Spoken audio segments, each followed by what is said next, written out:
This episode of Critical Hit is being brought to you by Harry's. Join the millions of guys who are already saving money and go to harrys.com/critical hit to claim your offer. Hi, everyone. It is Steven Schleicher. And before we get into this week's episode, I wanted to tell you about some other Real Play Podcast things that we are doing just for our patrons.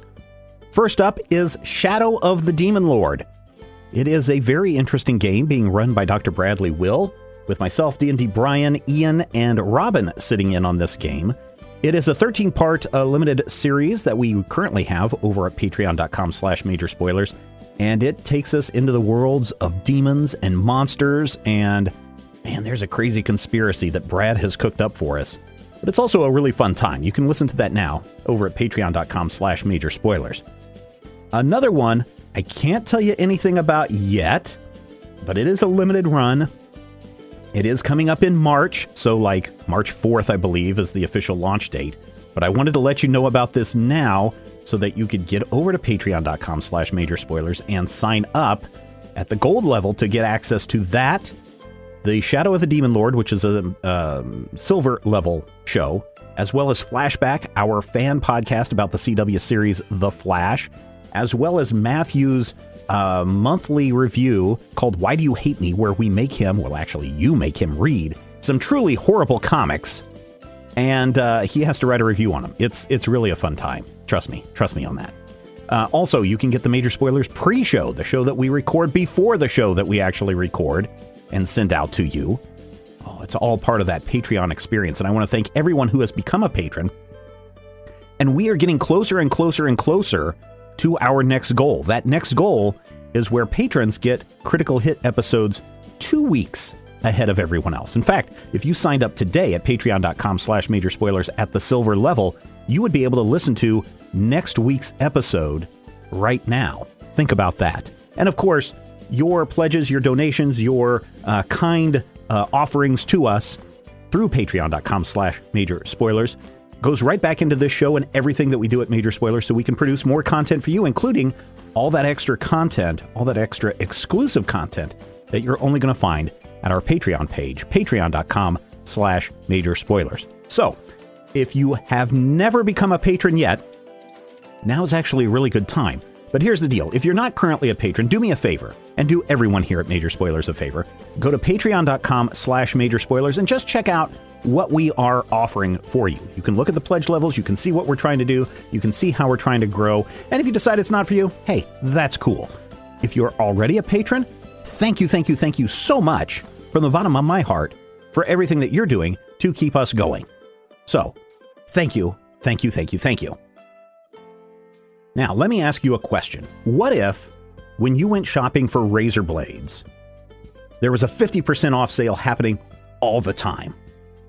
Shaving with Harry's is kind of like that. They offer premium blade refills as low as $2 each. That's up to 55% off compared to the prices of some of those other blade manufacturers. I love using my Harry's razors. I mean, I look forward to every time I get a new refill because it's like, oh, a new razor. These razors last a long time, by the way. But I can get in there and shave my neck, my face, every place that needs to be shaved on a growing man's body. And it works great. It's a close, comfortable shave. It's one that you can't beat. In fact, I'll be honest. I've tried the blades from these other manufacturers and other companies before. I've never really had a satisfactory shave until I started using the razor and the blades from Harrys.com. And Harry's wants to offer you even more savings than that 55% off. New customers who sign up at Harrys.com/critical hit get $5 off Harry's trial set when you go to Harrys.com/critical hit. How do they do that? Well, Harry's team combined a simple ergonomic design with 5 sharp blades. They source their steel from Sweden, manufacture the blades in a world-class factory in Germany. They cut out the middleman and ship direct to you, saving you money and time. And with this offer that they have going on, it's a 100% quality guarantee. If you don't love your shave, you let them know. They'll give you a full refund. 1% of all their proceeds, though, are set aside for nonprofit organizations devoted to helping provide access to better health care for men and veterans. So, here's the exclusive offer that you need to go check out. Harry's has this amazing offer for just listeners of this show. New customers get $5 off a trial set at harrys.com/critical hit. You get the 5 razor blades, the weighted handle foaming shave gel with aloe, and a travel cover. You can join millions of guys who are already saving by going to harrys.com/critical hit and claiming your offer. Thank you, Harry's, for helping support this episode of Critical Hit.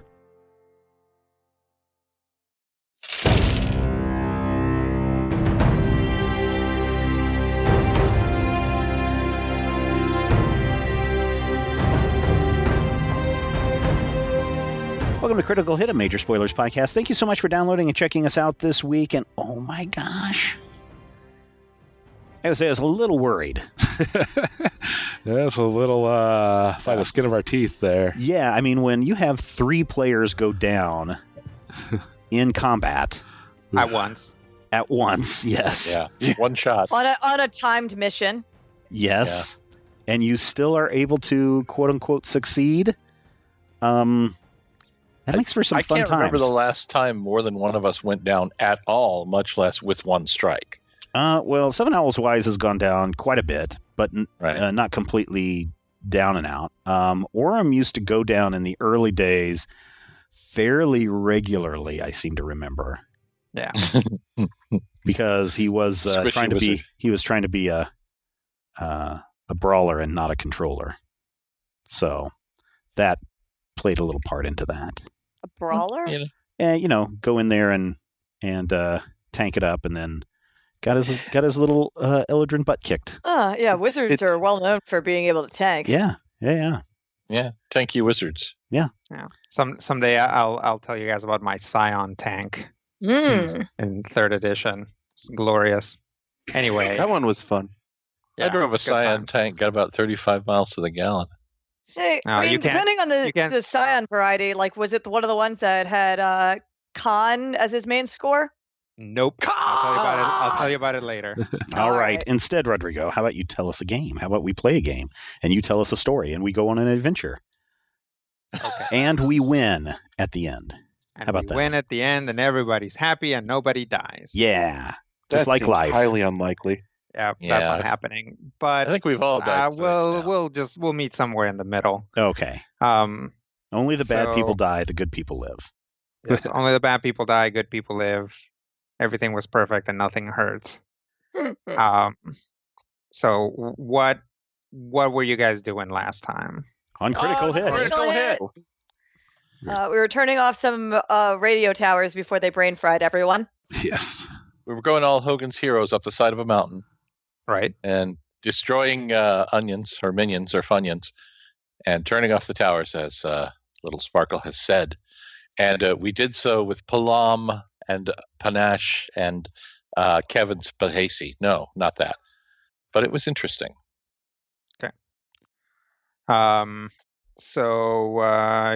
You guys managed to turn off the last tower, clear out all the enemies, and Brother Lerna is dead. I'm very happy about that. Yeah, Dallin got him.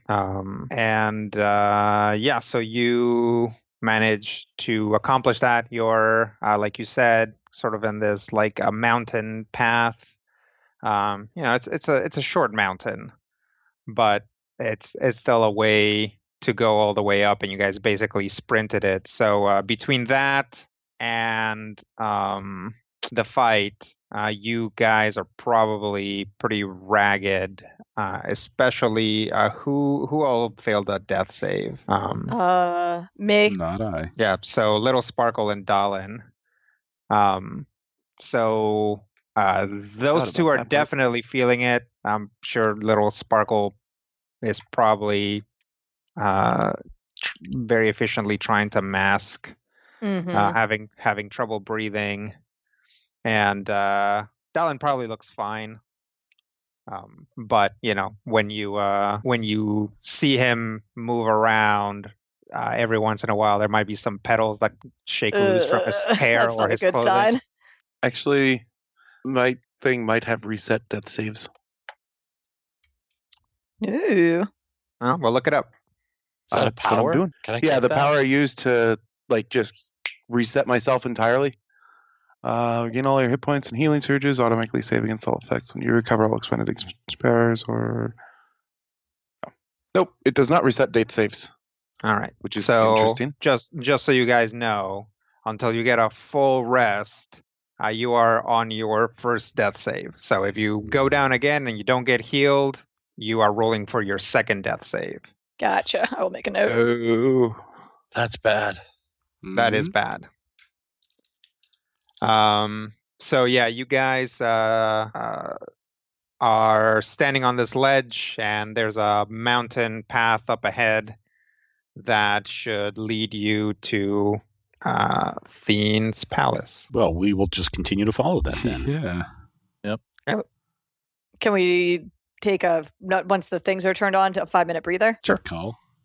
Okay. Yeah. Great. Well, let assist us at all. And that'll that'll reset our the encounter powers, and then I'm guessing let us spend some healing surges if we need it, which I do. Yeah. And since that last encounter was a weird multi-tier encounter, as a one-time bonus, I'm going to let you guys hit a milestone. So we'll count that as sort of 2 encounters. Multiple encounters. Sweet. Yeah. What does my ring do? What does what do? My ring.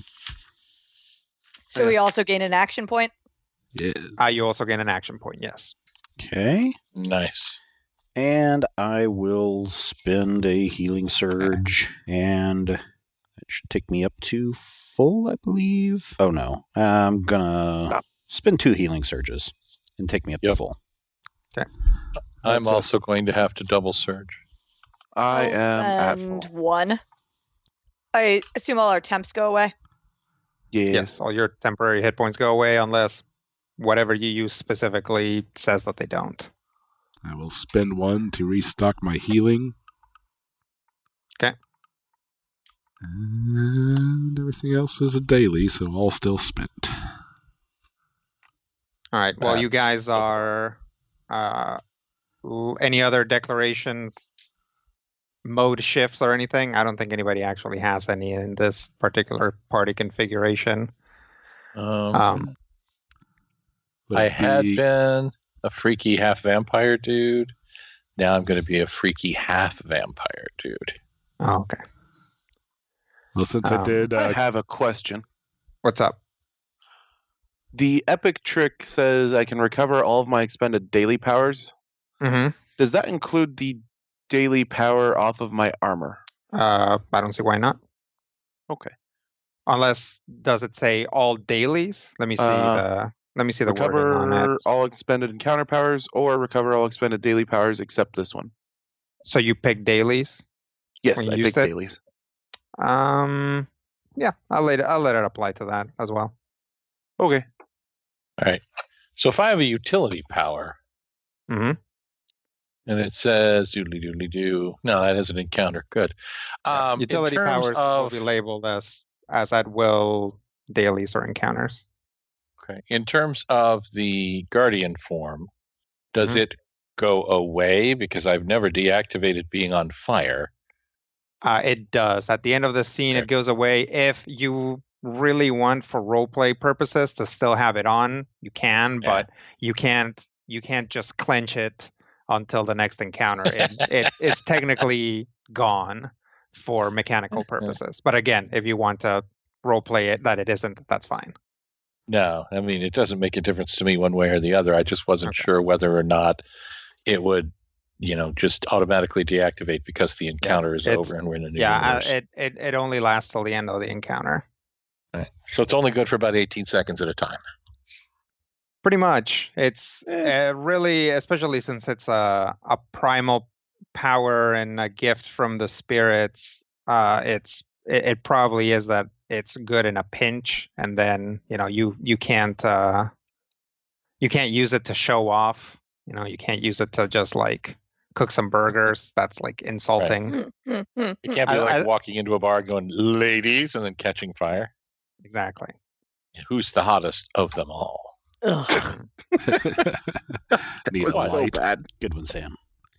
Yeah, Sam gets that at cons all the time. Just guys on fire, just throwing themselves at her. Yep. So while you guys are sitting or just leaning up against things for a second, Aluche, Fangs, and Melifon come down to where you guys are. Give a little wave. You got them all? Yeah. That's good. Aluche walks past you guys and looks down the side of the mountain. Looks like the other team is reinforcing things, although, and if you guys look down, you can see that they're like actively engaged in a fight. But they do seem to have, they're fighting from a reinforced position. Basically, they now have what the bad guys had on you earlier. So they seem to be holding their own, but they're like currently in the middle of something. And I was just like, we might go down and help those guys here in a bit if they don't clearly have it in hand. No, that seems reasonable. She'll like gesture to Brother Verna. He gave us a lot of trouble, so if they have any more like him, that tide can turn pretty quickly. Oh yeah, he looks like a jerk. Oh yeah, dead jerk. Yeah, no, he's not moving. Oh, once I've finished taking a breather, actually go over to him and just A, confirm he's dead, B, make sure that like, I don't know, look for anything like keys or notes or arcane warning signals. No, he had actually I think these guys had like a weird touch attack, so nope, he has like nothing on him other than a holy symbol. Fair enough. And some robes. So you guys are done resting up after a little while, and Aluche will walk you up the path, and the other two walk you guys up the path, and you find yourselves in a big kind of courtyard, maybe like a park kind of situation, and in the middle of it is a somewhat conservative palace. Really, it probably looks more like a really, really big mansion. It's like made of, it's got stone walls, but they're tasteful, like lots of windows. Porch? Like wood. It does have a porch type area, kind of like a wraparound porch. Does it have a cement pond? Not that you can see, but it wouldn't be crazy for it to have a fountain. It doesn't seem to be like a regular rectangle, so there might be kind of like a hacienda type thing, like on the opposite side or up one of the sides where there's another kind of courtyard and maybe a fountain or straight up a pond. Okay. Probably not made out of cement, but yes. Oh, okay. Concrete. And coming out of it is a dark, spooky pillar. Ooh, the dark, spooky pillar. Can we start to approach it? Yeah. Oh, I should also point out that around there's, we'll say, 4 other towers, but they're not currently frying your brains. Okay. Brain scrambling towers. Okay. That's good. So I'll get out my gourd. Okay. And start to approach it. Okay. Yeah, Gord seems excited. Ooh, okay. Go up. I'm like standing right next to it. Is that what I am? The pillar? Palace? Yeah, you're like up to the door. Okay. But the pillar's still inside. We have to go inside. You would have to go inside. Yes. All right. I open the door. Okay. First, I knock and say, "Is anybody there?" And then I open the door. There is no answer in the picosecond or so that you wait to open the door. Okay, good. And the door opens. It is, you guys did this early in the morning, so there's light coming in. But there is, at least in this initial sort of kind of mezzanine type entrance, there is no lights or candles or anything. Okay. There are some nice kind of fainting couch type furniture, a couple of chairs, all it's like sort of formal but tasteful, that kind of thing. Nice, high quality stuff. And some like bookshelves, some like little pieces of art, like maybe sculpture sitting on some podium type things. I mean, a podium, like a little pillar. Yeah. What do you call those? Yeah, pedestal. Oh, this like a little display pedestal. It's kind of abstract. Okay. No famous philosophers or anything like that? No, but pretty sure probably some of those books have some interesting stuff in it. Where there's not a huge world-ending life and death situation. Yeah. Got no Does time. it look like, I don't know, either dusty, like, or it does look dusty. It does look like it hasn't been traversed in a while. So no footsteps in the dust that we can see? No footsteps in the dust. All right. Nobody leaping out to attack us? I mean, not yet. All right. It's the yet part you got to watch out for. Can we tell which direction the pillar is?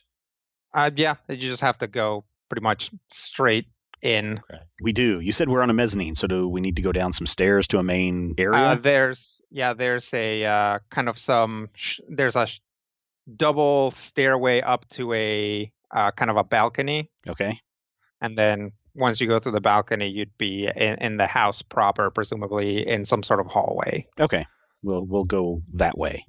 And there's also, like, you can see, like, there's some doors on either side that are actually glass and you can see through them. And there's like a sitting room that doesn't seem to lead anywhere.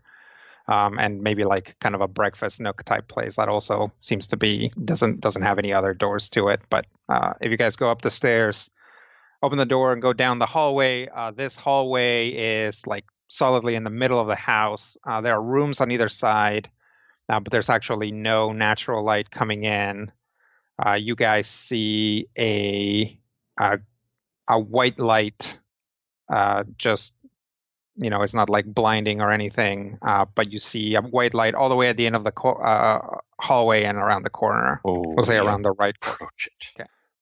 As you approach, again, there's like doors on either side. If you like peek in any of the doors, they're just, the rooms that you might expect there to be. You would imagine that there's probably like bedrooms and stuff deeper in the house.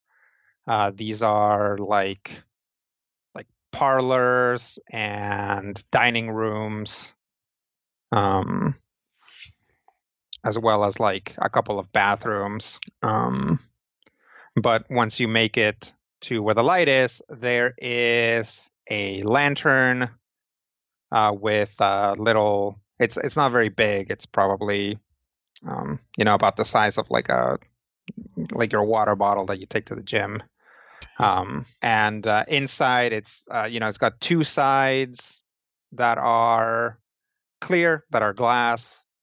There's a candle inside with a white flame, and then the other two sides are mirrored so that it projects the light forward, and it is floating in midair.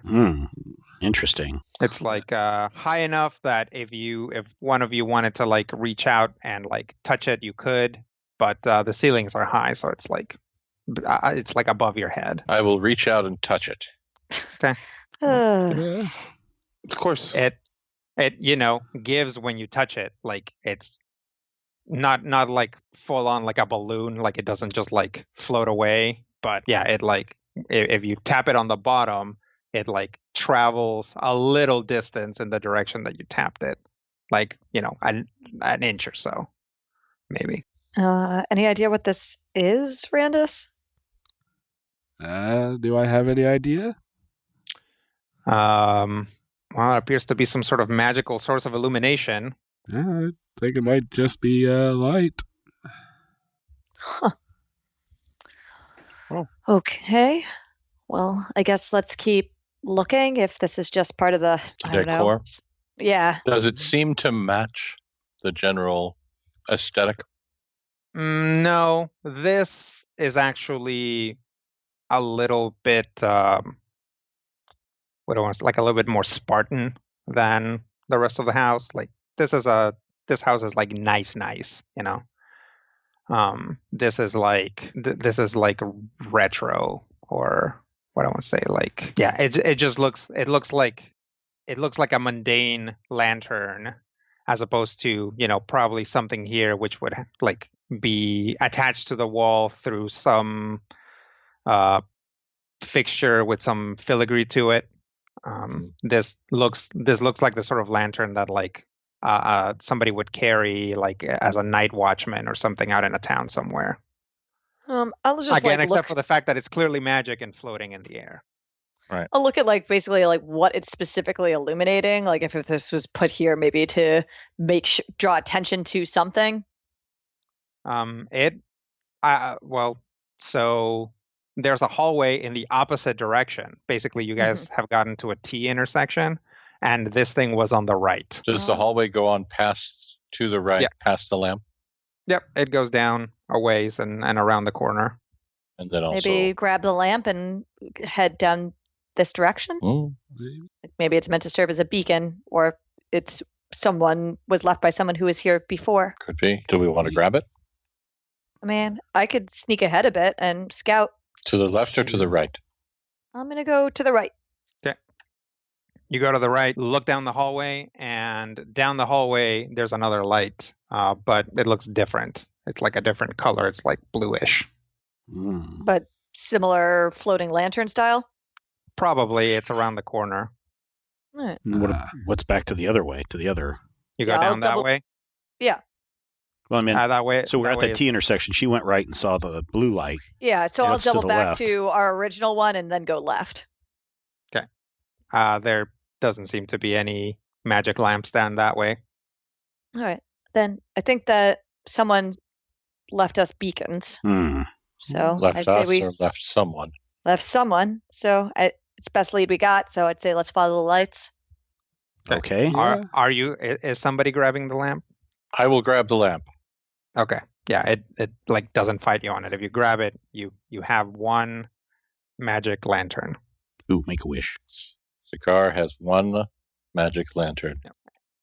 If I tell you what the wish is, it won't come true. Yeah. I'll Just lead back to the next one. Okay. Yeah, when you get there, there's a very similar lantern. Maybe style is slightly different. Maybe this is like one with like a mechanism for opening and closing it so that you can like send a signal or something. Like maybe more of a maritime lantern. But similar deal with a candle, except the flame in it is blue. Interesting. I'll grab that one. Okay. You have one magic lantern. Blue and then, in parentheses. Sure enough, once you look down the hallway where it was around the corner, there's another light down the way. Shall we keep going? I guess we'll keep going. I think so. I mean, does this feel like we're moving in the direction of where the pillar is at? Yeah, I mean, Okay. as best as the architecture of this house allows, and I mean, I would have let you know at some point if there was something non-Euclidean happening here. Okay. So, right. So far, it does seem like you have traveled the appropriate amount of space.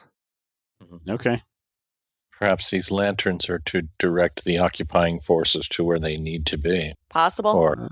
But it doesn't seem like anyone's been here in a while. It has been some time. So next lantern. Yeah, let's go and see what's there. All right, you guys walk to the next lantern. This one has, again, just a different architecture to it, but it's similarly a pretty simple looking lantern. It has a candle in it, except the flame on that candle is green, and it is right outside two big doors that lead to, you would imagine, a room of some kind. Open the door? You don't want to take that candle, Randus? I suppose. I'll check the door for traps or explosive runes or something. Okay. It does not seem to be trapped. Is it locked? It is not locked. Okay. Is it heavy? I mean, it's sturdy, but it looks like the hinges are in good working order. So it, you know, like maybe like anything younger than a 10-year-old would probably have trouble opening it, but any grown person would be okay. Again, if the door like fell on you, yes, it would be very heavy, but it's a well-built door on some good hinges. Let's open it. Okay.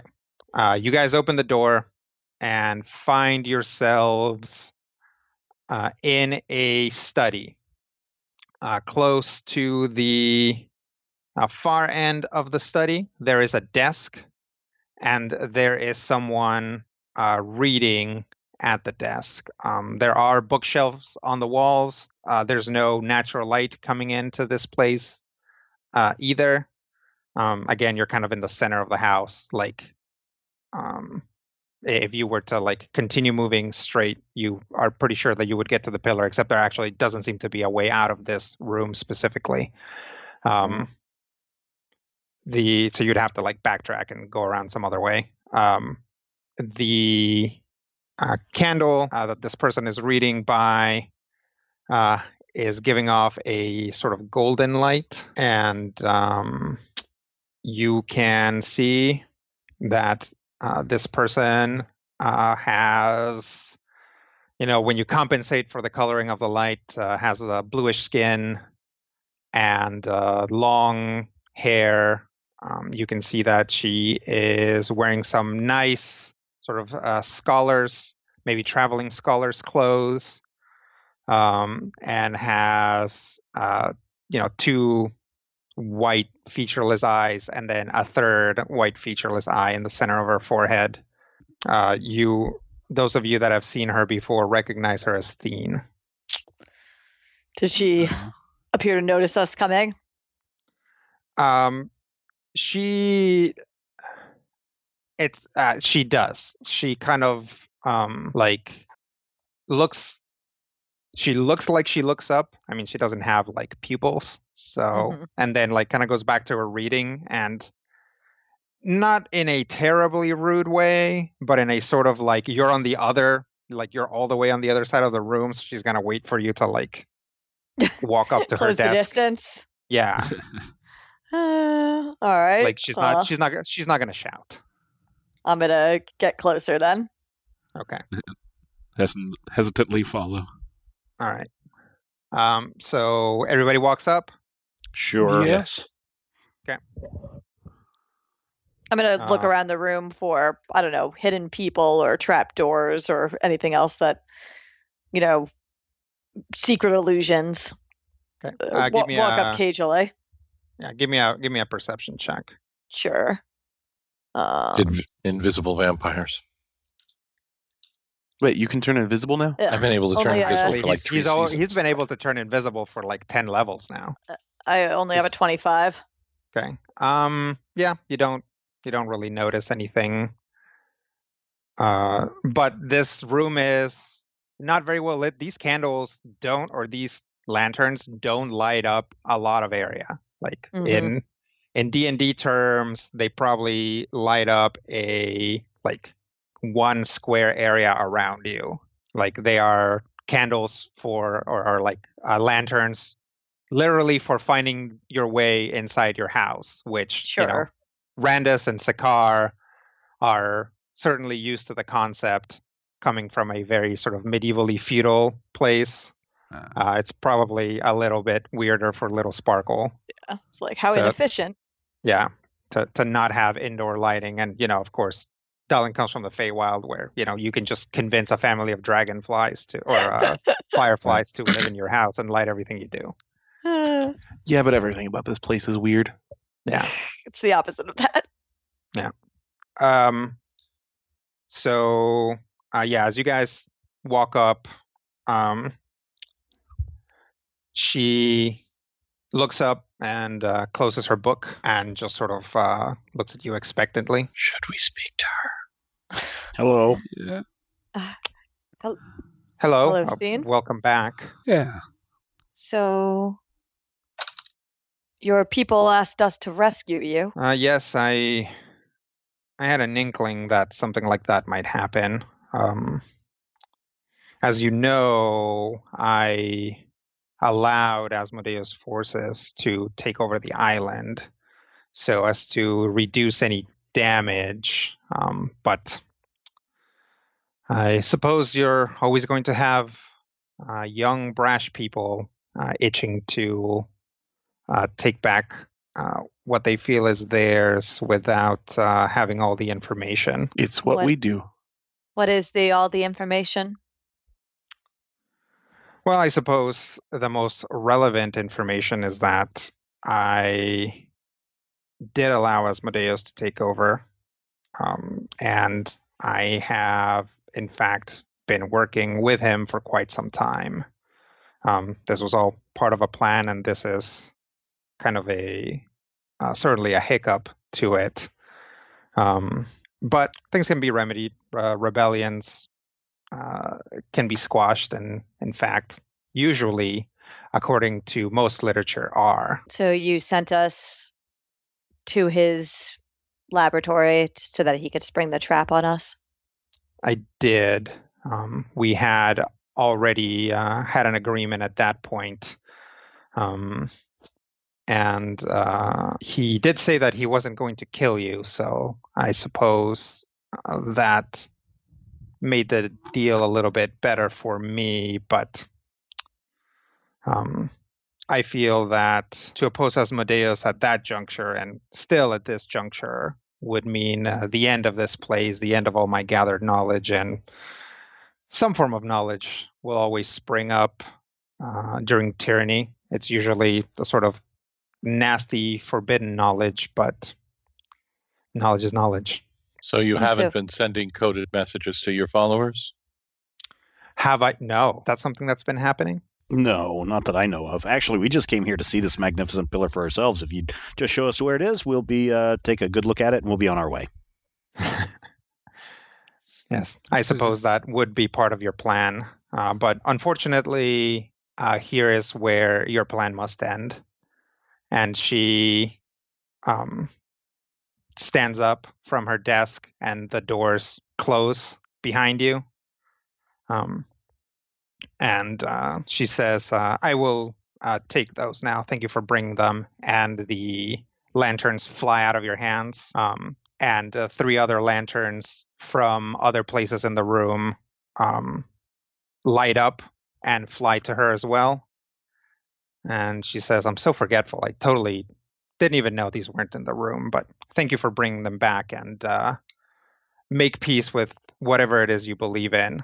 And she sort of starts to hover, and we'll roll initiative. Oh, boy. Okay. Dahlin initiative. 19. Wow. It's been a while since we got into the teens. Little Sparkle. 27. Also, wow. I know, right? 7 Owls Wise. 35. That's what I'm talking about. Sakar. 32. And Randus. 27. So the lanterns. So here you guys are. You're seen. She's got 6 lanterns floating around her. One of them has a white flame, one a golden flame, one a violet flame, one a blue flame, one a red flame, and one a green flame. There are, like bookshelves and chairs and stuff, but, and a desk, but they're not going to impede your movement enough to be difficult terrain. Feel free to describe jumping over a desk or whatever if you want. Sliding under. Yep. Vaulting over like Errol Flynn. Yep. Burning the room down. Any questions? So I notice these lanterns have initiative. Does that mean that they can be targeted? Possibly. But you'd have to either do some rolls to figure it out or just risk it and take a shot at them. All right, fair enough. What else? All right. I see that Thene has 2 HP bars. She has 3. Oh, she has 3? She's a god. Yeah, right. There's a red one, a black one, and a yellow one. Oh, yeah. Oh, The black one kind of blends into the bottom of the book. Yeah, it's true. I thought that was just the bottom of the book. Incidentally, you guys also have that. Like, this isn't like overflow hit points. Like, these are markers for me to remember. The red one is her hit points. Other things are other things, and feel free to like get into your character box and use your other bars however you want. I usually do. Yeah, this is just for me to remember things. Fair enough. What things? You'd probably have to roll for that, definitely. It was worth a try. You should open your mouth a little wider when you speak. Does she occupy one square, or does she occupy the 3x3 square? She just occupies one square. This circle is actually just a functional circle because the Pung file I found is clear. Okay. So she you can barely see her. Right. All right. Everybody ready? Yeah. I guess. As ready as we're ever going to be. Filled in your hit points and everything? Yep. I'm absolutely filled with regret for using Deacidal Eye on the last fight. Makes sense. Okay. So first up, Theen, who is just kind of hovering in place. She's just kind of floating there in, like a god pose, like, feet straight down, arms sort of to her side, palms out, kind of the Dark Phoenix mode. Yeah, pretty much. Mm-hmm. And the lanterns around her will spin, and the white one will light up a little brighter. So let's see. 1, 2, 3. 1, 2, 3. 1, 2, 3. So it will flash with a beam of white light, and add little sparkle. It will deal 40 radiant damage to you. Ow. And ongoing 20 radiant save ends. Ow. No attack roll, just happens? It just happens. Okay. If you have stuff that triggers on being hit, we can talk about it. But these things, this one at least doesn't roll. Okay. Let me put a thing on you to show that you're taking ongoing damage. And then that'll move us to 7 elsewise. Drop an Oath of Enmity on Theen. Okay. Move right up next to her. Okay. And then I'm going to try to wrap her up with ghostly chains. Okay. What does that do? Let's see. On a hit, 3 weapons, wisdom modifier damage, and the target is slowed. Save ends. On a miss, half damage, and the target is slowed until the end of my next turn. If 2 or more of your allies are adjacent to the target is immobilized instead of slow. Okay. But I think at this point we need to try to contain her as much as possible instead of waiting for everyone else to move up here. So I will roll a 2d20. POW 40 versus AC. Probably not going to hit. 40 versus AC will hit. Oh, nice. All right. Then this will do 3d10 plus 22 damage. So that'll do 30 damage, unfortunately. And the target is slowed. Save ends. Untyped? Yes, it does not have a type. Okay. And that's my turn. Save ends? Save ends, yep. Yeah. 7 elsewise goes up and... Oh, I want to shout something as I do this. Okay, go ahead. Tyrants destroy knowledge that doesn't benefit their narrative, right? And I wrap her up in chains, and she's slowed down for thinking about that. Okay. I'll point out that when you strike her, you feel like you hitting, but it doesn't really register on her skin. Like she doesn't have like a bruise, and her head might turn if you like hit her in the face, but she'll just like snaps back and doesn't really seem fazed by it. Okay. So it will be Sakar's turn. She does not quip back. She seems to be concentrating. Did she take some damage though? Just out of curiosity. Looks like it. Okay. Right? Yeah. I just couldn't couldn't make it out completely. Yeah, you can. So. It's hard to tell, but like, see that black bar? So that black bar is full all the way. So she took some damage. Okay, excellent. Thank you. So 7 Owls Wise just did what? Wrapped her up in some ghostly chains. Yep. And in so doing, with a flourish, I bet he kind of ducked a little bit. Sure, whatever. At which point, a vampire literally launches over his head for the second half of what is a clearly planned and mapped out and done before during the Dwarf War 2-person, one of whom may be human, one of whom may not attack. Is this a just a cool thing? Okay, is this one of your really good attacks? This is one of my best attacks, yes. Okay, then I'm going to throw in Divine Guidance onto this, Rodrigo. Ooh. Okay. This is a close burst 10. What's the trigger? Trigger, an ally within 10 squares of you makes an attack roll against your Oath of Enmity. Okay. The target makes a second attack roll and uses either result. Nice. Okay. So I can attack twice? Yep. Well, you attack. You do 2 attack rolls, 2d20 K1. You can keep either result.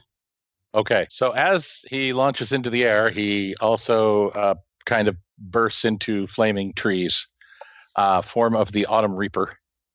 Okay. And then I'm going to attack her with my Warding Smash. Where are you moving to? Right. I want to say here, unless I can go on the other side and flank. I mean, do you have the movement for that?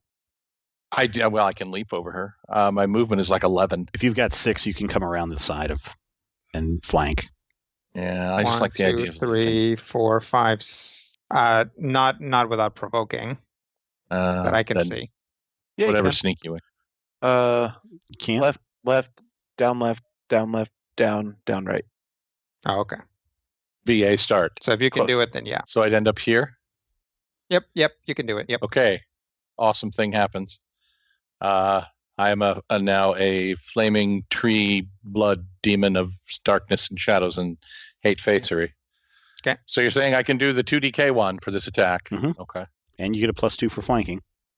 You get a +2 for flanking. Do I get a +2 from the attack? No, but she is slowed, so that doesn't do anything, right? That just brings down her. No. Yeah. Okay. So 46 versus AC. That'll hit. Okay, I'd like to trigger the power of my sword. Okay. As a free action, when I make a successful attack, I now deal an extra 3d8 necrotic damage. Okay. So let me see how all of that math is going to work, because math is very hard, you see. Can I do 5d8 plus 3d8, or should I just do 8d8? Yeah, you can. I think you can. What type of damage does that power that you're using specify a type of damage? The power does not. The sword does. Right. So it would be all necrotic, right? It would, yeah. Yep. So yeah, you might as well just roll the whole thing since it's all the same damage type. 8d8. All right. Yep. That sounds nice. I like the sound of that. It would be really great if I could do even more damage. Let's see. I had a minor attack in the thing. That's a free action. I had to move and to do the attack, so I don't have anything left that I could throw in there, even if I wanted to. I know I have a thing, but I don't have a way to trigger it. So, no. The killing of 60 damage. Okay. All necrotic. Doesn't really do me much good, but I regain an equal amount of hit points. So those last 3, I don't really need any hit points, so I can't regain them. Okay. Hang on. And Warding Smash, does it have a secondary? The target is knocked prone. Oh, seriously? That's what it says, yes. Nice. Well, that's great. Okay. So is she actually knocked prone? Yep. You run around and you hit her and she falls to the ground on one knee. Wow. Okay. You also can tell that she didn't take as much damage as you had coming in. Nope. So necrotic is not as strong, huh? Yeah. Well, bummer. Must be a fighting type. I will physically fight you. What else there for Sakaar? Right. Unless I action point, that is all of the Sakaar. Okay. You got an action point? I'm afraid. dislike that, but I also... No, don't spend the action point yet. We don't know enough information. We need to be spending like knowledge checks or perception checks or thievery checks or some combination to figure out what these lanterns do and start deactivating them. Otherwise, we're going to lose probably to their having way more actions than there are of us. So save it because we might need you to, at a clutch time, make a nature check or something like that to turn these things off. I mean, he could make a nature check now, and it's not going to cost him anything. Well, you already took a move in a standard action. I'm you saying can make a knowledge check as a minor action. I used a minor to activate my guardian form. Then you probably don't want to spend an action point to make a knowledge check. No, probably. I agree. Leave that to the nerds. However, you can free action to marker. Yeah, this is these kind of checks. Right now, it's time for Seven and Sakar to do the punching. So yeah, that's my turn. Okay. If only for distraction purposes, it's time for us to do the punching. Okay. All right. She has fallen on the ground, but will whip the golden flame lantern, and she'll level it at Sakar. So Sakar takes 40 lightning damage. Lightning? Yeah, my money says that each of them does a different type of damage, so and she's shooting things at things that we don't have defenses to. What color was this one? Yellow this is lightning. one is gold. The gold. So radiant, the white one was gold, necrotic, probably acid and fire. What one was gold?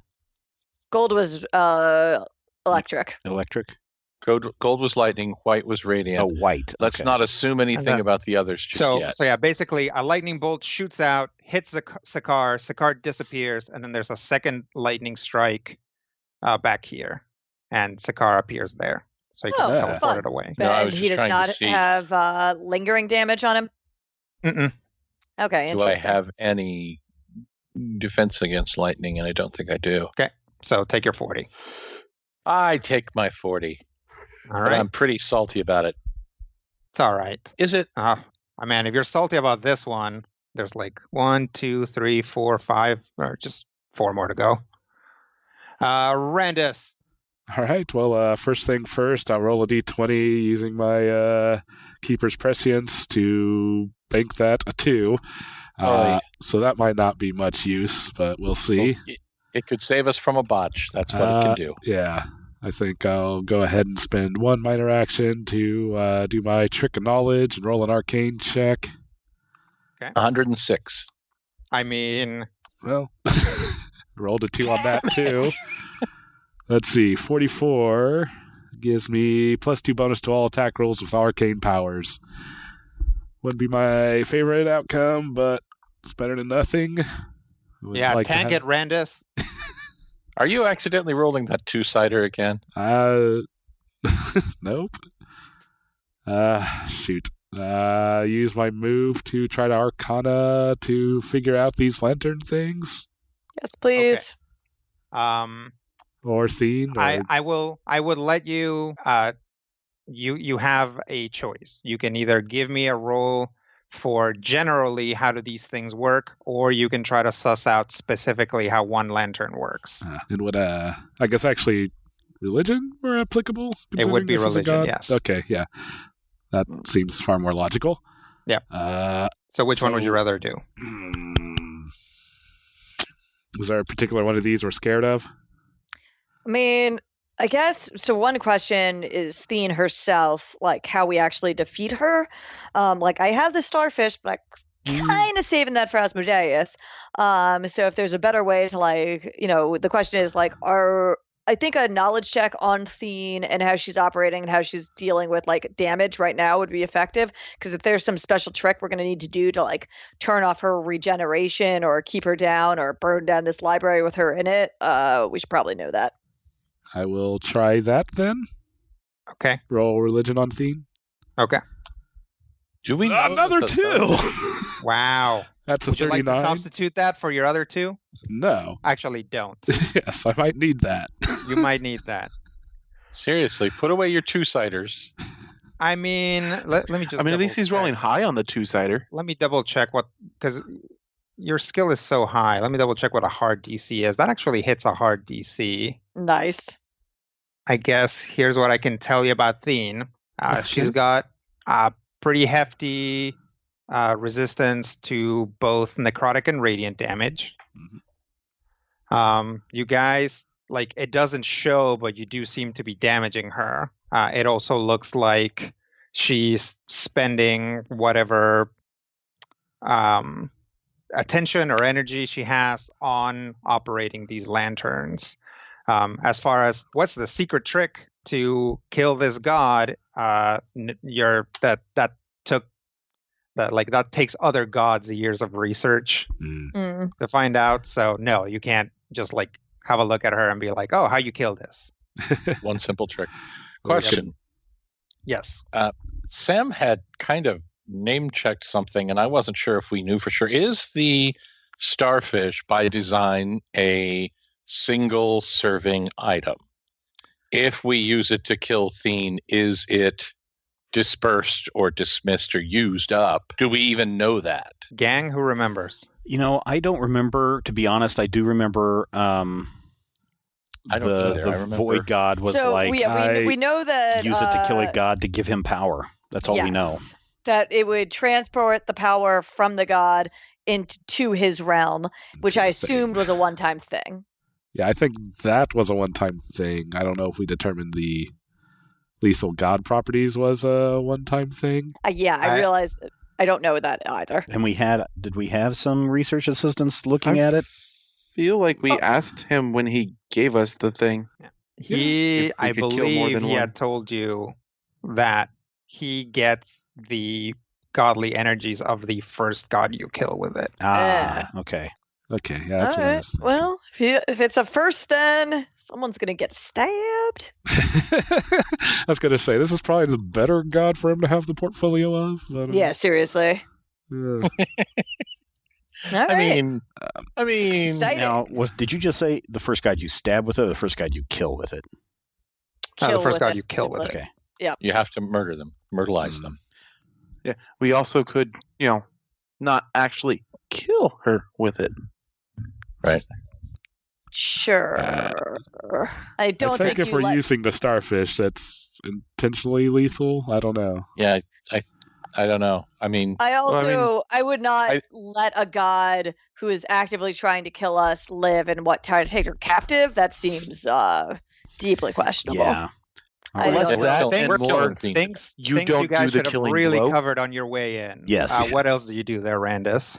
Okay, so standard action. I'm kind of thinking just give everyone a +5 power bonus to all D20 rolls until the end of my next turn. Which maybe I should have opened with that. That's all right. So, that would be my standard action. So I will do that. But you cannot score critical hit while this power's in effect. At all? Well, even if you for roll this whole turn. Yeah, if you roll a 20, it's just 20. It's not going to be a critical. Yep. Yeah. So, does that sound good to everyone? Sure. I mean, I haven't seen any of us roll a critical in quite some time, looking back at the rolls. So, sure, why not? Next 3 rolls are 20s. 2 crits last fight. Oh, yeah. Well, there you go. I was going to say. All right, Shadow Dolan, get in here. All right. I spend the action point, or not the action point, but my standard action, and there's no roll on that. So that happens. I guess my analytical mind is just putting me into turbo warlord mode and telling people when and where to strike.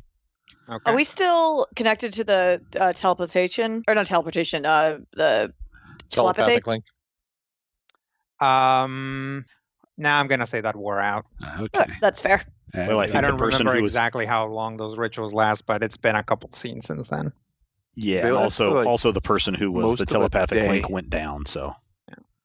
And I'll think I'll just end my turn there and not spend an action point.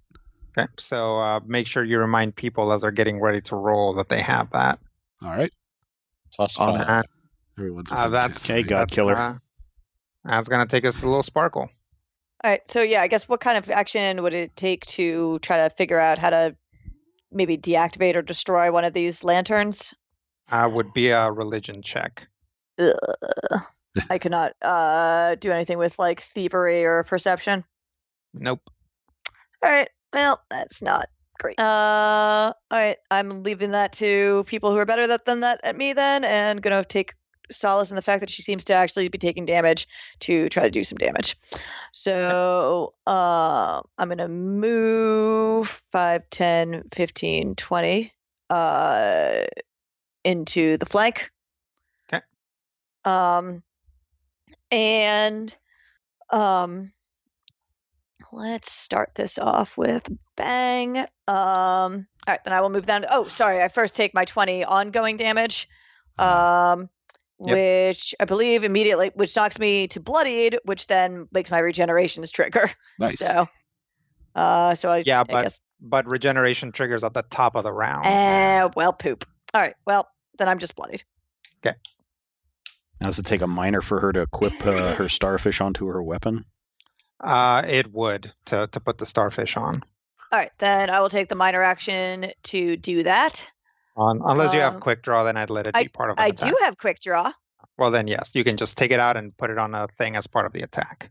Then she will pull out her dagger, slap the starfish on, and say, "You're going to regret your allegiances."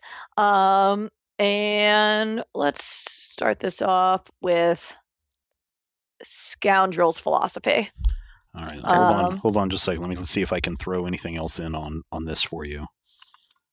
Wait, I've got a +5 to D20 rolls right now. Yep. Good omens. Let's see. Win. Nope. I have nothing else that will help you. Yeah, that you get your one leadery thing. Everything else is destruction. All right, that's it. No worries. What does Scoundrel's Philosophy do? That's my counterpower. I'm thinking of actually using something nastier than if I've got this +5 bonus. Yeah. But because I can. Let's do every trick in the book. Because that's a great thing for multiple rolls. So I'm gonna make a D20 roll, and that's gonna check against all of her defenses, and we'll see what happens. Oh wait, no, she's already prone. That would be kind of a waste. Let's punch her with a massive daily. Yeah, let's do a hilt slam then. Actually, I don't want that. All right, let's do vicious cooperation. That'll be fun. So, it's gonna be an attack versus her AC. So, got flanking plus that +5 is gonna be that. Wow. Okay. Well, that's a nat 20, but I can't crit. So sorry. Way to go, Brian. Of course. Way to go, Brian. Okay. And that is way to go, Brian. Well, it hits. That's all right. That's okay. Little Sparkle's crits are that's not where she gets her damage. Okay. No. All right. Let's do some damage then. All right. So she's gonna take 59 damage. Okay. And then she's gonna be under some an ally flanking the target with me can make a melee attack against it as a free action. Nice. So yeah, go ahead and do that. Melee basic. Here it comes. 47 versus AC, which will hit. That'll hit. And that will do 24 damage. Okay. All right. And then I'm going to use my minor action to sneak in the attack. Until the start of my next turn, and the next ally who hits the target and has combat advantage against it is going to deal extra damage equal to my sneak attack dice. Nice. Okay. Yeah. I'd like to declare a reaction. All right. I'm going to use my Panther Spirit Armor.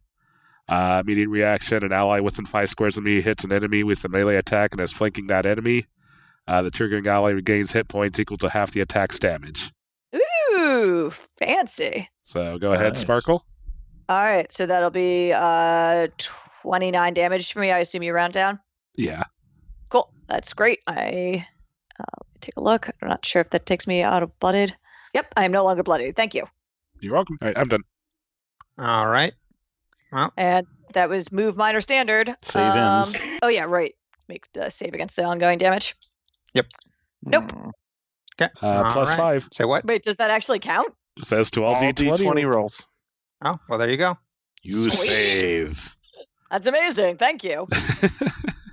Even though you didn't get to crit. That's amazing. We like that. And I'm guessing you're not bloodied anymore? Correct. Okay, all right. Unblood. Crit would have been 5 more damage. I mean, I'd get to roll extra dice from having a magic dagger, but still. So when little Sparkle strikes her with the starfish dagger, does anything happen besides Dean getting injured? Nope. Okay. Is she visibly taking any damage yet? Yes. She's bloodied, so she does look like she's under some distress. Okay. That is going to take us to Thene's turn. Oh boy. So she is going to stand up, by which I mean just start floating again. And then she is going to take a healing surge from Seven Else Wise and Little Sparkle and heal. That's all right. Ew. That's all right. So we lose the healing surge? Yep. That's unfortunate. And she's no longer bloodied. So did she heal the value of their healing surge? No.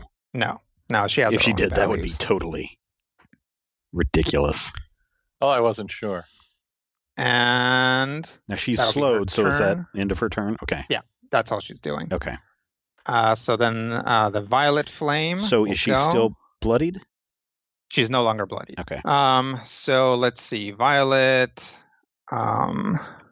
She's also marked.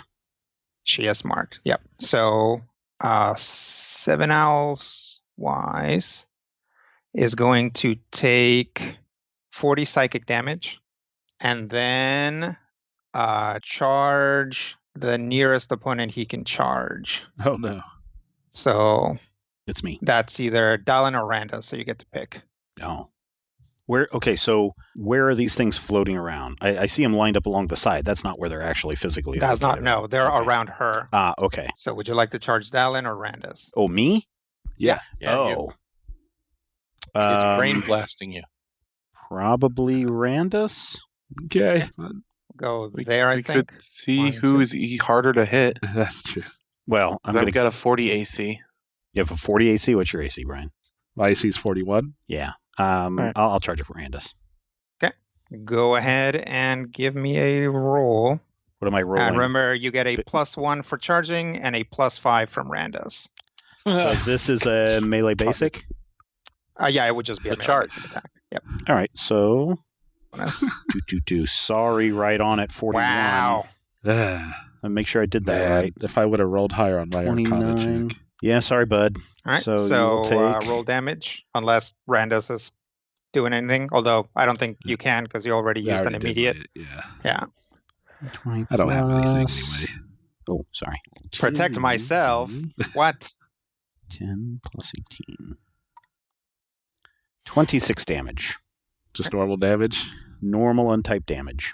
Okay. Monk unarmed strike damage. Oh. Fisticuff damage. Well, actually, it's steadfast stone key focus damage, but untyped. Hey, the good thing is, if he had critted on you, he wouldn't have been able to crit. True. There's that. That would have been fantastic. Right. That's going to take us to Dallin. Hey. So, do I have to do any save-in stuff? Or am I still controlled, or is this a one-time thing? Nope. You basically come to with you see some blood on your fist and realize that you just decked Randus super hard. My friend Randus, I have decked him. I'm sorry, Randus. I don't know what's come over me. Yeah, and it was very obvious. Randus, when he saw him, when Randus sees him charging at him, his eyes are glowing violet. Violet, very glowing. clearly being controlled. Right, cool. And it's almost like I'm doing one of the wushu, just kind of moving without moving my feet. The floating punch right at him, charge, pow. Yep. Okay. Lightning crackling from my eyes. She's still prone, right? Yes. No, nope. She's standing up. She stood up. Oh, she stood up. Right. I'm the last person. Because, of course, I'm the last person. Yeah, you're not the last person. We still got a bunch of flames to go after us. Don't remind me. I'm going to curse the lady. Okay. But I also don't want to waste the chance to do the things. She has nothing else that would cause her to be granting combat advantage right now, right? Nope. Nope. All right. Probably going to have to go to someone who can flank with me. I mean, I can do that. I just want to unload dailies on her, which are all from range. Sure. No, luckily there's a probably Sakar or 7 will be able to take advantage of the sneak attack. Yeah. If I didn't have to move first, I will get combat advantage on her. All I have to do is move. 1, 2, 3, 4, 5. I have concealment. I have combat advantage. Fancy. I am shrouded in darkness. Let's go ahead and do Curse of the Golden Mist. Okay. Because this seems real useful. What does that do? It's the one that takes away standard actions. Okay. Yep, no way I can get prime shot, so 42 versus Will. Okay. Okay. I'm thinking that'll hit. Ooh, okay. Yay! But boo! As Dallin sends his energy from his blade at her, time appears to slow down as Dallin sees this like circle appear between him and her, which then kind of like glowing circle, which then appears to form into the shape of an open book, and the power fails. 7 owls can, since he's the local religious guy, and Randus, I'm guessing, since he has probably a pretty banging religion check, realize that this is some sort of godly grace type thing. And any power that stuns, dazes her, puts her to sleep, dominates, sends her elsewhere, polymorphs her, or causes her to lose actions, automatically fails. Cool. I have basic actions now. Ugh. Me too. That include dazed and stunned effects? Dazed and stunned effects. Okay. Ugh. And even if it's just one component of it, the entire thing fails? If it's like, if it was like subjective, like hit it with this, but under this circumstance, it dazes her and the circumstance is not met, I'd allow it. But yeah, even if it's just like along with everything else, it dazes or stuns or whatever, it fails. Okay. Did you say weakened or not weakened? Not weakened. So it's stun, daze, sleep, dominate, send elsewhere, not teleport, just powers that like poof you away for a turn. Oh, okay. Polymorph or lose actions. I have actions again. There you go. Wow. Yikes. That eliminates so many of my powers. The two of you can communicate that to the rest of the team as this happens. She doesn't blah, blah, blah, blah, blah, blah, blah, blah. Don't do that stuff. Yes. Well said. Yes. He is a man of letters. Since you didn't know ahead of time, you can get your action back, Rob. But from here on out, any power like that was that would be leveled at her also eats up the action that is used. Did you say slowed in that? I did not. And she is, in fact, currently slowed. Okay. I forgot about that. It is a long list. Yeah. I forgot about the fact that she was currently slowed. Oh, yeah. You know what, Rodrigo? You did not save slow ends. Oh, for her? Yeah. Sorry. It's okay. Let me see if she did. She did. She did. Oh, so she's unslowed. She is no longer slowed. She is no longer slowed. Restricting the type of actions she can take count as taking away actions? That's why we love you, Rob. Probably not. Okay. Well, how's your religion? How's your religion? So the dark side of the moon is going to hit her. Okay. It's a 47 hit. That'll hit. That was another will attack? That was another will attack. Okay, so we know 42 hits, so... I'm mostly will based unless I'm in her face. Okay. So that will be some amount of damage, a decent amount of damage. And she is slowed and restricted to making basic attacks until the end of my next turn. Okay. Good thing I didn't get rid of that snail. Restricted to making basic attacks. It should be like Okay. Damage. Working on it. I do have combat advantage, so How many more D6s am I throwing at this, Sam? Oh, 5, and they're D8s. Ooh. And does he get to throw a +5 on this? He did for the attack. Oh, for the attack. Okay. Yes. So the damage is 40, 10 plus 12 plus 3d8 plus 7 for curse plus 5d8. Correct. Glorious. Well, at least correct for my part. I can't fish really hooks. speak to all the rest of it, but that seems great. I really want to do this live. Do it. Nice. Woohoo! That would be so Spicy. much fun to roll those dice. Dang. So, 77 psychic damage. Ooh. Was she resistant to psychic? We're going Not to that find we knew out. of. Not that you know, yes. Well, I thought we got because we got radiant and Yeah, necrotic You resistance got radiant out and of her. necrotic, so Yeah. presumably not, and she bloodied pretty good, so no. She Cool. bloodied. I'm an action point. Okay. Do it again. Do it again. What do I get off of action points? Melt her face. All right. I could have done that to start with. Well, I gain concealment again. I gain +2 bonus to all. I would spend Spark's all hurting of a little, my right? dailies. Huh? You're hurting a little, right? Yes. Okay. I'm use my daily power that I figured out that I recovered with Epic Trick off of Heroes Drake Leather Armor, which is when I spend an action point, I forego the bonus to all my defenses granted by the armor's property. And instead, an ally within 5 squares of me uses his or her second wind as a free action. Sweet. 3, I 4. will do that. Yep. Yep, right Okay. at 5. Can you put a little thing on me to indicate that I've got a +2 to defenses? And yeah. how many temp hit points do I get because I spent not an action point, a daily item power?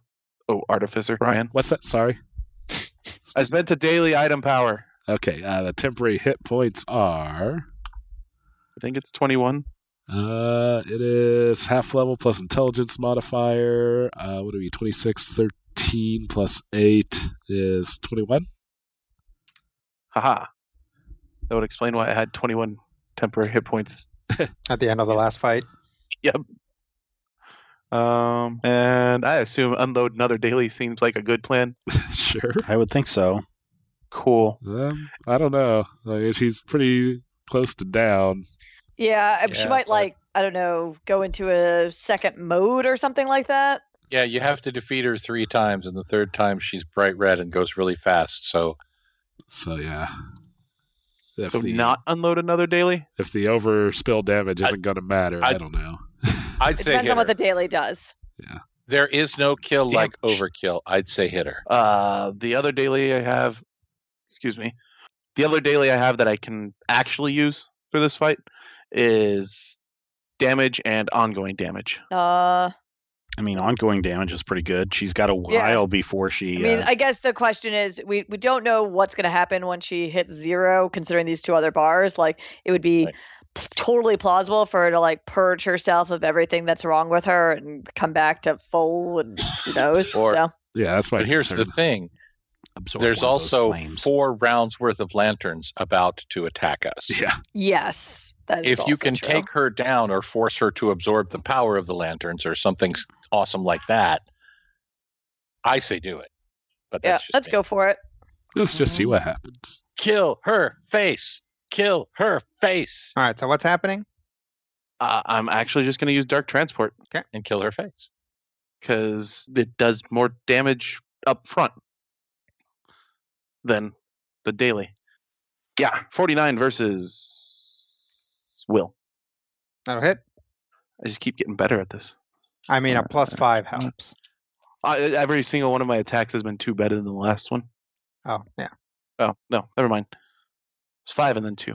But every one of my attacks has just been higher, which doesn't happen often. Plus 12. So that'll be 36 damage. Untyped? And I can swap places with her, which seems, No, keep her there. yeah. Okay, gonna keep her there. Her attacks have been ranged thus far, haven't they? She hasn't had any attacks so far. Oh, that's true. I guess it's been all her lanterns. All done? 2 standards, move minor. Yep. Okay. All right. Blue flame. What does that do? Was Curse of the Golden Mist expended? Yeah. Okay. So she dropped to 0. Nothing happened, huh? She didn't drop to 0. Oh, okay. She's hanging in there.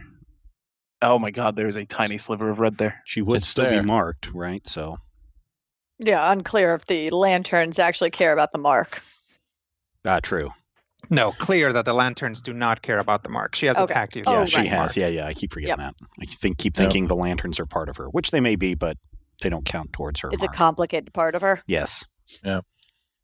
Okay, so the blue flame will flash out and hit Sakar Mm-hmm. for 40 cold damage. 30 cold damage. 40 cold damage. I don't get to soak it. Oh, do you have resistance? I do. Oh, okay, I have then yes. 10 cold Yes. resistance at all Yes, times. then yes. Okay, I see what you're doing. I thought you just misheard me. I'm sorry, I was being obnoxious. Okay. So I will take 30 cold damage, 40, and then soak the 10. Yep. And then you have a -2 to saves. Save ends. Okay. Well, that's just mean. All right. That's like charging me an overdraft fee for not having money in my account. Yeah, that's like Just cat cool. levels of bastardry. That's just mean. Okay, red. Where's red? Red will also target Sakar. Okay. Deal 40 force damage. So 40 damage of the type force. Okay. And you are dazed save ends. So basically it's just a huge blast of energy. Okay. So I have been frozen and smacked. Yep. Okay. And Wait. that's going to take us to the green flame. Bet it attacks Will. It doesn't. It doesn't attack anything. I'm hurtful. Oh boy. That's a funny joke to 4 people. Little sparkle will take 40 acid damage, Ouch.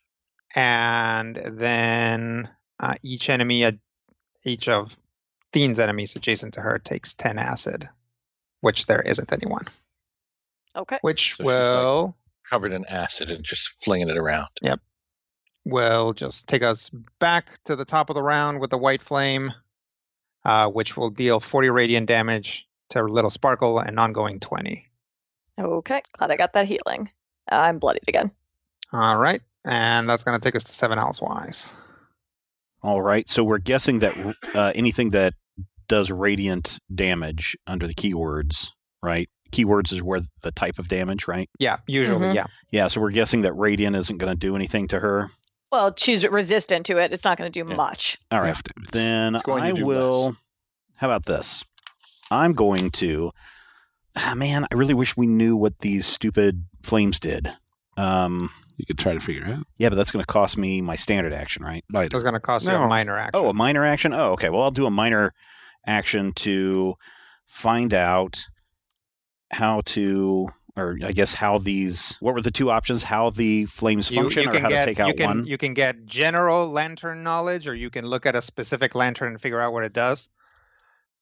Man, I really don't want to do a single lantern and go, oh, yeah, this Yeah, one does acid mean- damage. Yeah, exactly. So I would All say right, general general. one. Maybe that'll tell us how to deactivate them or... Okay, now do I get a +5 on this still, right? Yeah, until Randus goes again, I think. I scrubbed that Unfortunately. one. So, Hey, good thing. Good, get it out of the way. oh, hey, right? can I swap in that D20? No, Oh, that's just for me. I'm sorry. just for you? Okay, so that one's out of the way. So then that one went down the tube. So instead, I get really angry and I start whipping my corded key around and I fling it at Theen to wrap around her waist. I'm going to use Avenger's Demand. Get over here! Okay. And I'm going to pull her. You pull the target to an adjacent square to you, then you make the following melee attack against it. So I need to pull her next to me, right underneath me. And then I will make the... All right, so somebody help me out here. It says attack, wisdom versus AC. So my wisdom versus her AC? What am I rolling here? So, does that not have a breakdown? No, it doesn't. It has attack, wisdom versus AC, and then it's got hit and then censure of pursuit. Let me look up the power. Okay, so Because this I is a- remember there being one that was written weird. So this is charm, divine, weapon are the keywords on this. So Yeah. So at the bottom of the card, it should say what it is. Like, is it an Avenger power? yes, it is or an Avenger power. Yes, level Okay. 13 from the DP book. What is it called? Avengers Demand. Avengers Demand. Yeah, Wisdom versus AC weapon. So it should have. Is it just a D20 plus 29? It should have the same as any other weapon attack. All right. For you, although again, some of your weapon attacks are like dex based. So let me just find one that. No, it should have the same bonus as your melee basic. Okay. So plus 29. Yeah. All right. And I get a plus 5, and I get to roll twice since I am the only hero next to the enemy. How that how that reads. Okay, POW. 45 versus AC, which will hit. I will hit. So now I'm doing, again, what's the damage on this? Melee basic, the 2d10 plus 18. What does it say? What is it? 2 weapon damage hit. plus my wisdom modifier. So, yeah, yep, it would be exactly the same Okay. as your melee basic Okay. nowadays. 24 damage, and I push the target 2 squares and knock it prone. So I'm going to knock it back down towards, well, do I want to knock it back down towards you, Little Sparkle, because you're bloodied? No, it's fine. She doesn't seem to do melee damage, so it doesn't really matter. Okay, so I'll knock 2 squares down next to Little Sparkle. Like there? Yep, and she is prone. And that's not the right. Do you remember what your Avenger's Censure is? Censure of Pursuit. After you knock the target prone, you can shift 2 squares to a square adjacent to it. So I will go. Let me see what your. You do have Censure of Pursuit, so Yes, do you want to? I do. I want to move. I can only move 2 squares. So it says you push the target 2 squares. Does it absolutely have to be 2 squares, or could I have pushed it 1 square? You got to push her 1 square. Okay, then I want to put it right here, and then I want to flank. Sweet. Okay. Keep in mind that I'm about to attack. That's fine. Okay. She's but now prone. I count flank. Well, she's prone. You'll get the combat advantage. Oh, that's true. Yeah, Never so it mind. doesn't really matter. Groovy. And so that should be, I did minor action to test the flames, which botched. They were too bright. Knowledge was just not ready for my mind. I got mad, whipped my my stone key focused cord at her, wrapped it around her, punched her in the face, sending her flying, and then I slid over next to her while she's on the floor. Yep. And the lanterns just kind of float around to accommodate that. So they like float on over to her. But after 7 L's Wise knocks her down, it looks like she's unconscious. But the lanterns still seem. The lanterns are still up and around. Okay. It's going to take us to Sakar. Attack a lantern. Has anyone tried to attack a lantern? Not yet, No. but I would use a power that is the opposite of whatever their power is. So the blue one, if you attacked it with your firepower, would probably be the I don't have best fire option. powers anymore. Oh, well, what? Don't you turn into a flame thing and attack with like heat Yeah, stuff? he already did today. Oh, I okay. did that. Your weapon does necrotic damage, right, though? My primary weapon does. Yeah, maybe attack the radiant one with that. That would be the white one. Here's my question. Would I know that they are targetable if I had a burst attack that allowed me to attack more than one? Okay, so would you know that they are targetable? Right. If I decided to try and use that power, would it expend the power and could be like, oh nope, doesn't work. Assuming they were targetable, would you be able to target all of them with a burst? Yes. Yes. Oh, groovy. But I don't know that they're not, and the power will expend if I use it, is what you're saying. That is correct. Unless you give me like a good solid religion check here. And maybe try to figure out. My religion check is probably duty, but you know what? It's a minor. I rolled a nat 20 on religion once, and it worked really well. Yeah. Plus, it's a roll 20, and Randus hasn't gone yet. Randus so I get a hasn't plus gone 5. yet. So there you go. Religion check of 33. I mean, that's. Don't poo-poo my 33. I'm not. I'm saying It's that's good. better than It's good, but that's better than the average. It's a hard DC, so no. Crap cakes. Well, maybe just burst and see what happens. I mean, I think so. It's worth a shot. I mean, we'll find out what it does to each of them. Squoosh. All right, so Warden's Lure, I pull each target, blubbity blue, bobbity boo. Okay. So, I guess I don't want to be here if I'm going to pull them. Do I mean, you can still target them from there, right? They have to be adjacent to you at the end, so you're already there. Yes. You don't need to The pull them. effect. Okay. They are. I was they thinking are that in this one feet has a- square. They are very small compared to a humanoid. All right, so I'm going to attack them. Okay.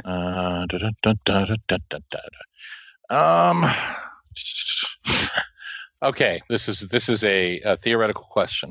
I have the ability to hit with a sword that does not do necrotic damage. I have the ability to hit with a sword that does all necrotic damage. So the question becomes, is it better to hit with a sword that doesn't hit quite as hard, has a lower attack bonus, but won't be dealing entirely necrotic damage? Will it deal some necrotic damage? No, my offhand Oh, weapon... I think the point is we want to see if something that would deal necrotic damage does the damage to the radiant object. Right. So if we have to use the opposite thing, I mean, using the one that doesn't do any type damage may be wasted anyways. True. So big sword. Yeah, maybe we'll see what happens, or who knows? Yeah, maybe this nothing might will just happen. waste it. Yeah. Yeah. We don't know. It's all of unknowns. Yeah, we keep failing our religion checks. We're just I'm losing my religion. Nat 20 That's a though. nat 20. Oh, but it's before Randus rolls. Oh, boo, Brian. Oh, 2 critical hits that I've. It's a hit. It is a All hit right. though.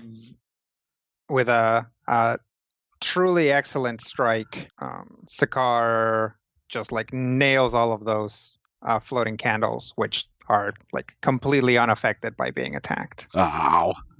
But it looks amazing. It does. There's like sparks flying and everything. It's totally rad. But It now makes you know that noise that swords make. Yeah. Now you guys know that the candles can't really be attacked. Okay. Okay. Time to God Killer it up. God Killer when it comes your turn. Yep. I guess that's what we're doing. Oh boy. Well, let's see what happens on my turn first. Well, let's see what happens We on gotta this. let All right. this one go. Oh, anything else for Sakar? You don't suppose I can mark them if I didn't actually hit? Well, it won't hurt. Yeah, you can't mark something you can't attack.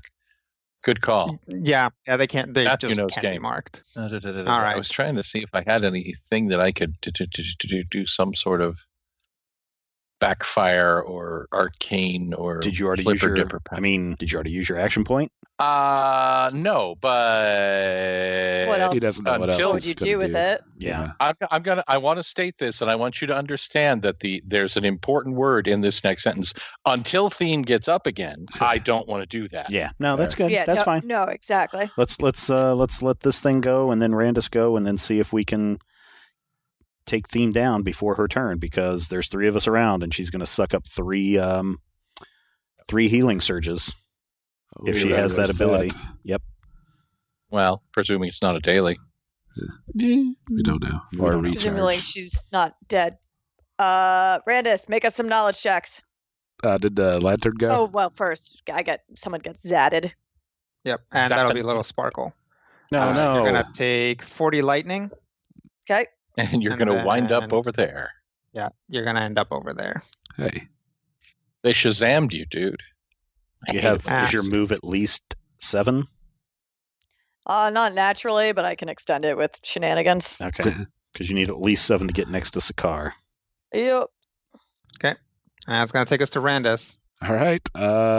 Keeper's Prescience, banking at 18. Nice. There you go.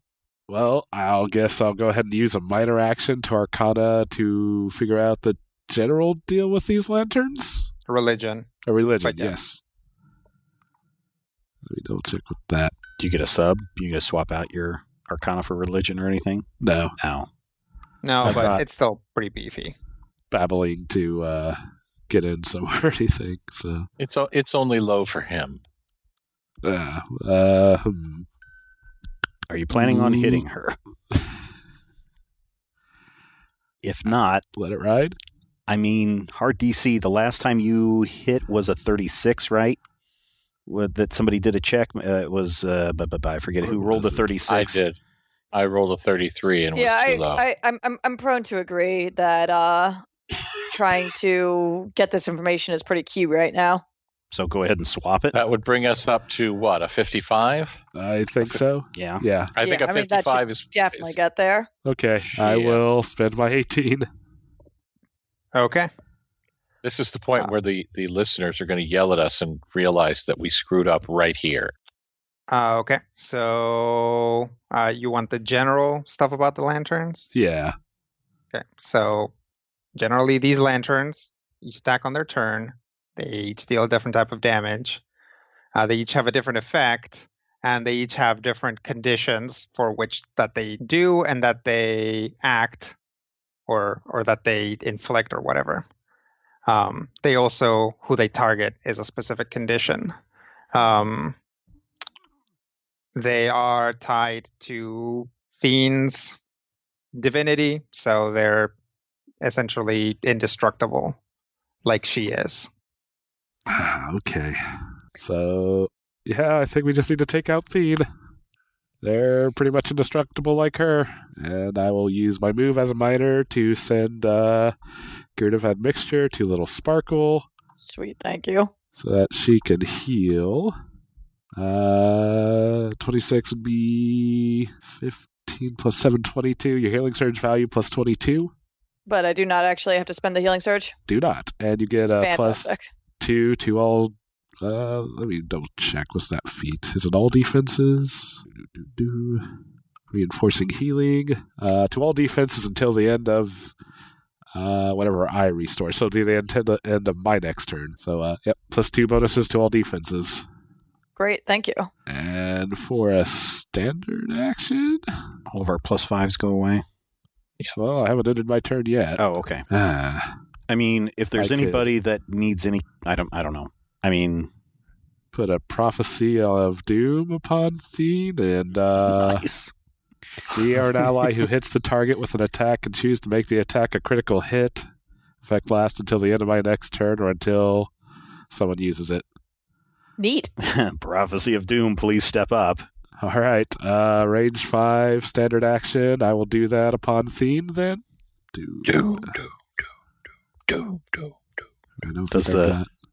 Does the Undertaker have a theme song, Matthew?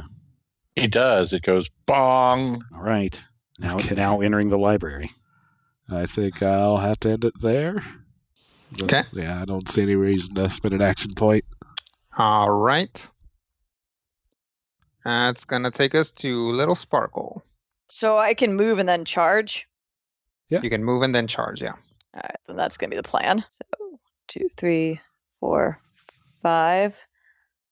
I'll move, and then I will charge to be adjacent to Sakar. You have to charge here, pretty much.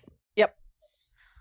And she will look a little nervous as she just like, I really hope this doesn't, I don't know, end the universe, and stab Fiend with the dagger on her starfish.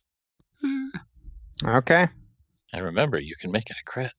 If she hits. Yeah, okay, I have to roll even though she's unconscious. Yeah, even against helpless opponents, you do have to roll. Okay. Then, yeah. Make it a good one. I don't know. Should I take the crit? It's until when? Until the end of my next turn. Yeah. Yeah, but you have to hit. Yeah. Sure. So, I have to hit to make it a crit first. Right. Yeah. Okay. You hit, and then you can decide to make it a crit. All right. Well, I do have combat advantage because she's prone, so it's going to be... Yeah. I mean, you have combat advantage because he's helpless. Yeah, that's true. Jeez.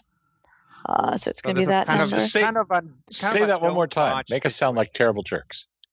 I mean, she did sell us out. And intentionally sell us out, and she set us up with that fake message. And try to murder us. And you still get the +1 bonus for charging? Yep. Yeah. Cool. Stab her in her third eye. All right, 52 to hit. Oh, good. 52 will hit. Okay. Just melee basic because I'm charging, so is my melee basic. Okay. We don't need to calculate that. Okay, fair enough.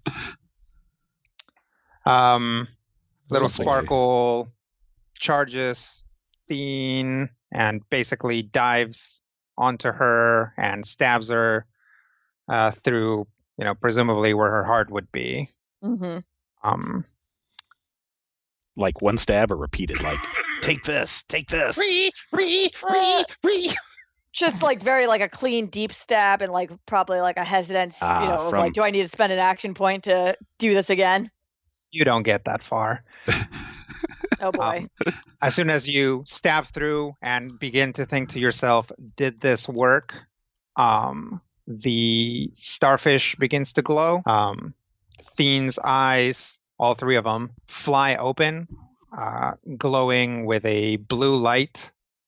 All the lanterns go out and just fall and clatter to the ground, at which a huge surge of energy just explodes out of Thiene, knocking pretty much everybody except for Little Sparkle away from her, as Little Sparkle is essentially holding on to her dagger for dear life, being like buffeted by these energies that fly out. Lightning bolts shoot out, score the walls, burn, like explode the books, get pretty close to Dalin's hair.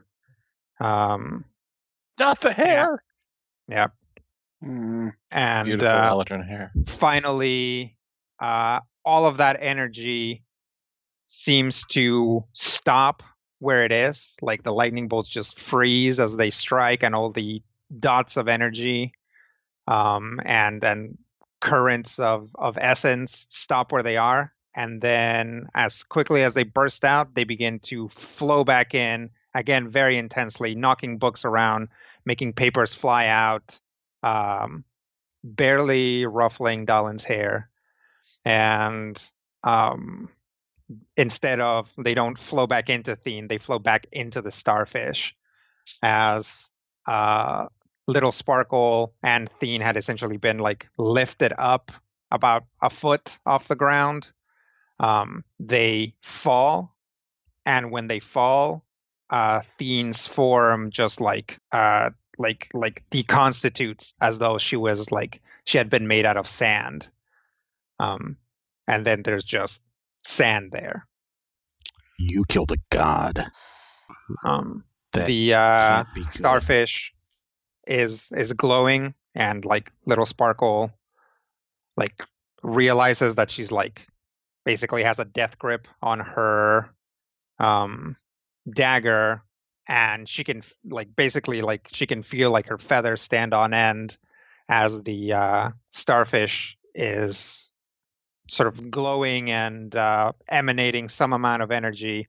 And then it absolutely feels like it even seems to be sort of directionally down as she feels the energy drain out of it. And then you guys, as the starfish cools down, not that it was hot, but as it stops glowing, you guys hear a reverberant sound that's like oh crap. And I think that's where we're going to end it this week. Yeah. Thank you everybody for joining us. I just had the realization that we sent all the godly energy of the god of knowledge to the void gods. That shattered the sky. Yeah, the thing that shatters the sky. I still say there's worse possibilities. I mean, yes, maybe, but I mean, we're not going to find out this episode, so I guess we might as well just, oh, hey, patrons, you get to listen to next week's episode right now. Well, unless you're listening to this week's episode a week early, but for those of you who are not a patron, now's the perfect time to get over to patreon.com/major spoilers, sign up at that silver level, and you can find out what happens next. Nice.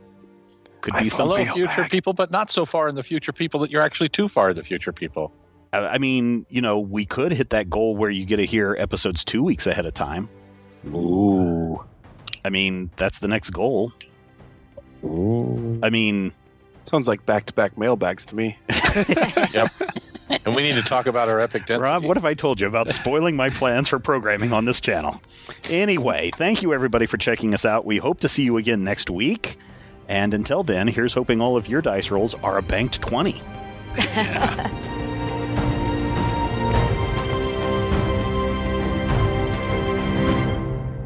This podcast is copyright 2020 by Major Spoilers Entertainment, LLC.